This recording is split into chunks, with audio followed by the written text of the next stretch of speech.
नमस्कार नीमच MP44 में आप सभी का स्वागत है और मैं हूं आपके साथ तबरेज़ अकवान।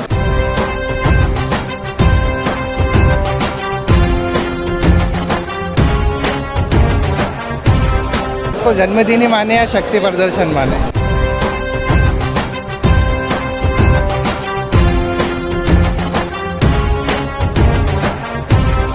बीस साल से मेरे साथी मेरा, और ये 20 साल वो हैं जब न मैं सत्ता में रहा ना मेरी पार्टी सत्ता में रही। उसके बावजूद मेरे साथी जो हैं वो मेरा जन्मदिन मनाते हैं।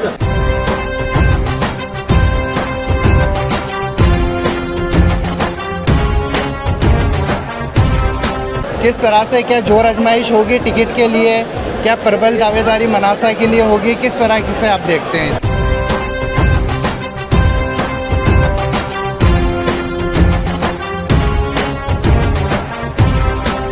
टिकट मांगना सबका अधिकार है, मांगेंगे, दोनों पार्टियों में लोग हैं।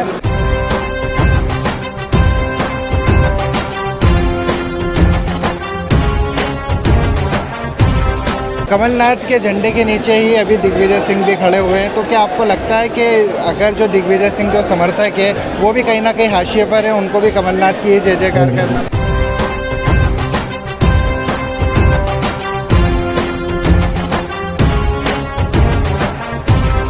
नहीं, ये हाशिए पे जाने की बात नहीं है। कमलनाथ जी और दिग्विजय सिंह जी बहुत पुराने साथी हैं।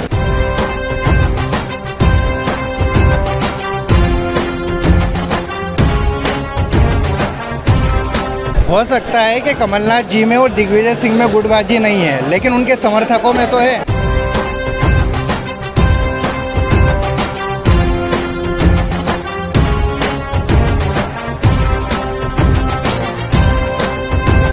मेरे पास ऐसा मानने का कोई कारण नहीं है कि वो किसी गुटबाजी के कारण यहाँ नहीं आए हैं, और फिर भी इसका वो क्यों नहीं आ पाए, इसका जवाब तो वही दे सकते हैं।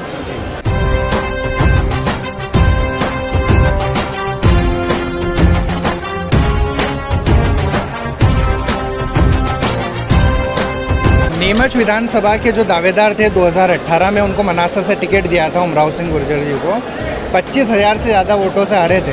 मनासा के अंदर कांग्रेस अपना किस तरह से भविष्य देखती है?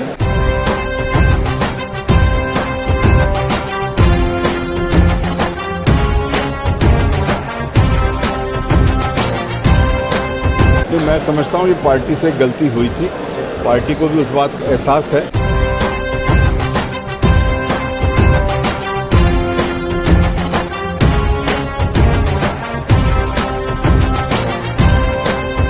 दहलीज पर विधानसभा चुनाव है, नरेंद्र नाटा किन मुद्दों को खासकर देखते हैं? मनासा के अंदर किस तरह के बदलाव होना चाहिए? क्या अहम मुद्दे होंगे इस विधानसभा के लिए जिस पर चुनाव लड़ा जाना चाहिए?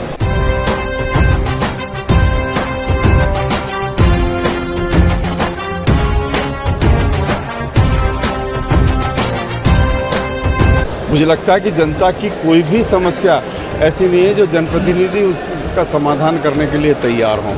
नमस्कार नीमच MP44 में आप सभी का स्वागत है और मैं हूं आपके साथ तबरेज़ अकवान।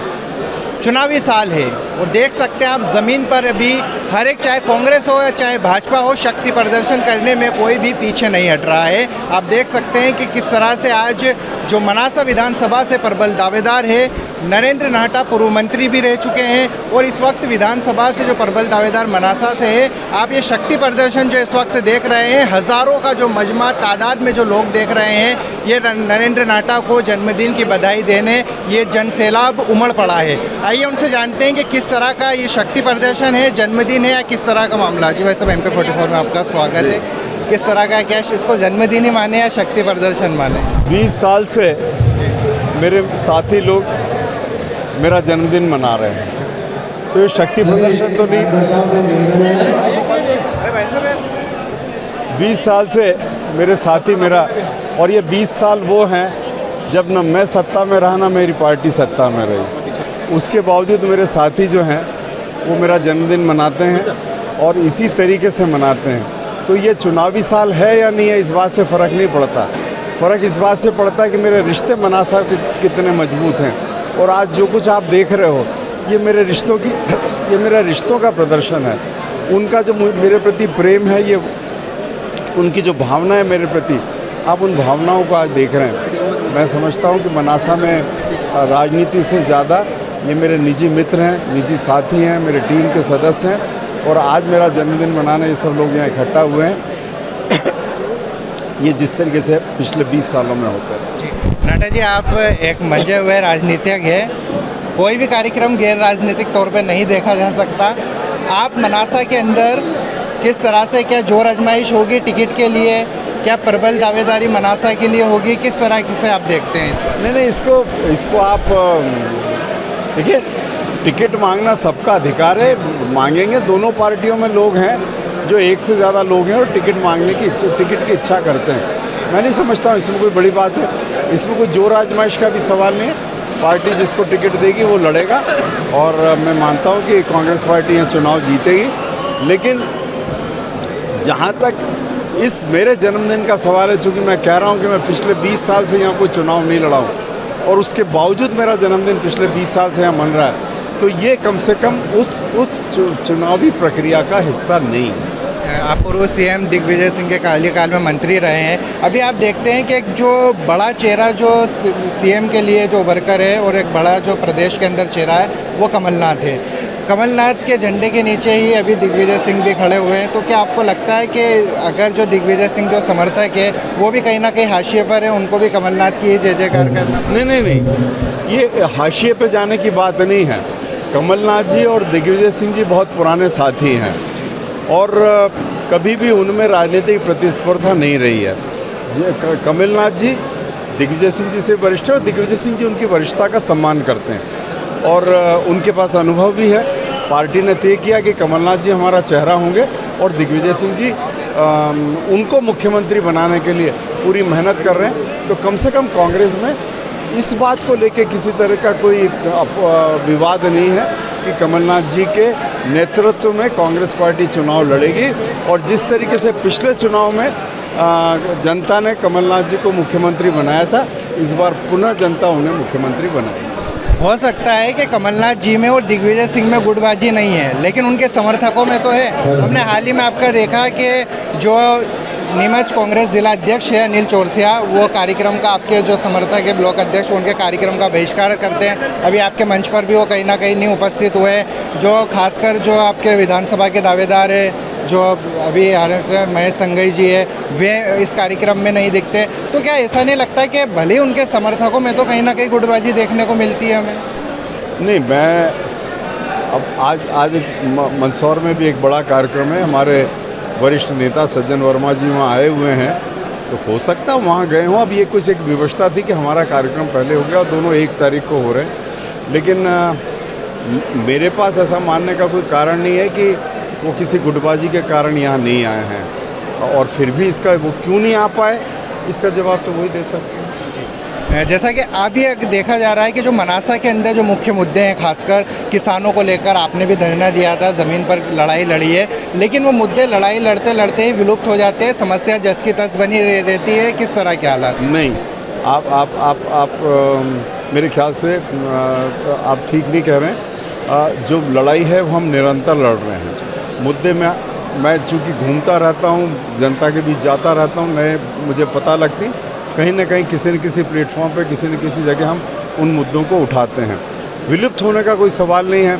जिस बात के लिए हमने धरना दिया था, वो जो कोई प्रोजेक्ट आ रहे हैं गांधी सागर के पानी को लाने के, उसको लेके जनता को जिस तरीके से परेशान किया गया, खीमला में, दूसरे गऊगल खेड़ा में जिस तरीके से लोगों की ज़मीनें ली गई, वो मुद्दा कल भी था। ख़त्म कैसे हुआ? ख़त्म इस बात से हुआ कि विधायक जी या उनके प्रतिनिधि वहाँ गए और उन्हें कोई आश्वासन दिया, जनता ने उन पर विश्वास किया। हमें राजनीति नहीं करनी थी, हमें जनता को उनकी समस्या का समाधान करवाना था। अगर उन्हें आश्वासन दिया और वो काम हो जाता तो हम संतुष्ट थे, तो लेकिन ऐसा हुआ नहीं है। आज वही खीमला के लोग कह रहे हैं कि हमारे साथ धोखा हुआ है। तो हम जनता की समस्याओं को लेके कोई राजनीति करने की इच्छा नहीं रखते हैं, लेकिन अगर यदि उनका समाधान निकलता है, हम उनके समाधान के लिए लड़ते हैं और जनता के साथ खड़े रहते हैं। नीमच विधानसभा के जो दावेदार थे 2018 में, उनको मनासा से टिकट दिया था उमराव सिंह गुर्जर जी को, 25,000 से ज़्यादा वोटों से हारे थे। मनासा के अंदर कांग्रेस अपना किस तरह से भविष्य देखती है? मैं समझता हूँ ये पार्टी से गलती हुई थी पार्टी को भी उस बात का एहसास है कि हमसे के टिकट बांटने में कुछ गलतियां हुई हैं पिछली बार, और मैं मानता हूं कि पार्टी अपनी गलतियों को ठीक करेगी। कमलनाथ जी ने इसको सार्वजनिक रूप से भी कहा है कि जो गलती होना थी वो हो गई, इस गलती को दोहराया नहीं।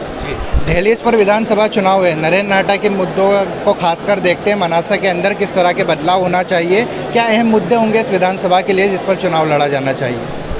मुझे लगता है कि जनता की कोई भी समस्या ऐसी नहीं है जो जनप्रतिनिधि इसका समाधान करने के लिए तैयार हों। पिछले दिनों में मनासा में जितना भ्रष्टाचार बढ़ा है, सारी जनता उससे परेशान है। मनासा में जो 2003 में कांग्रेस की सरकार जो विकास के काम कर रही थी, हमने चमलेश्वर बांध बनाया, पटियार बांध बनाया, गोपालपुरा बांध बनाया, खानखेड़ी उद्वन सिंचाई योजना बनाई, जोड़वी उद्वन सिंचाई योजना बनाई, राजपुरा उद्वन सिंचाई योजना बनाई, बहुत काम हुआ। हम 2003 में उस काम को जहां छोड़कर गए थे वो उससे आगे नहीं बढ़ा। हम जहां नहर को छोड़ के गए थे उससे आगे नहीं बढ़ी। चमलेश्वर में मुझे बताया जा रहा है कि करीब मैं पिछले दिनों कंजाड़ा में था कि करीब 60% पानी वहाँ का लीकेज होने लगा है, उसको रोकने की कोई व्यवस्था नहीं हुई। तो ये सब वो घटना जो घोषणा हुई कि गंगा बावड़ी बांध बनेगा, घोषणा हुई कि कुकड़ेश्वर में कालिया खो बनेगा, घोषणा हुई कि वो रामपुरा को शामगढ़ से जोड़ने वाली पुलिया बनेगी, पर कहीं कुछ देखने को नहीं मिल रहा। और जो हुआ है वो इस तरीके से हुआ कि जनता के पैसों का दुरुपयोग ज़्यादा हुआ, जैसे मनासा की नल जल योजना, जैसे रामपुरा की नल जल योजना, तो जनता के पैसों का दुरुपयोग हुआ है। तो भ्रष्टाचार सबसे बड़ा मुद्दा 2023 के चुनाव में मनासा में रहेगा। जनता की उपेक्षा रहेगी, जनता जो समस्याएं कहती है अब कोई उनको सुनने को तैयार नहीं है। तो ये वो चीज़ें हैं जो मनासा के चुनाव में सबसे प्रमुख मुद्दा बनेगी, और मैं समझता हूँ जनता इसी आधार पर अपना वोट तय करेगी। ये थे हमारे साथ पूर्व मंत्री और मनासा विधानसभा के प्रबल दावेदार नरेंद्र नाटा, जिन्होंने तमाम मुद्दों पर अपनी बात रखी। खासकर कांग्रेस की जो गुटबाजी है उसको नकारा है, लेकिन जो ज़िला स्तर पर जो कांग्रेस की गुटबाजी है उस पर स्पष्टता कोई जवाब नहीं है। आप देखते रहिए MP44 न्यूज़।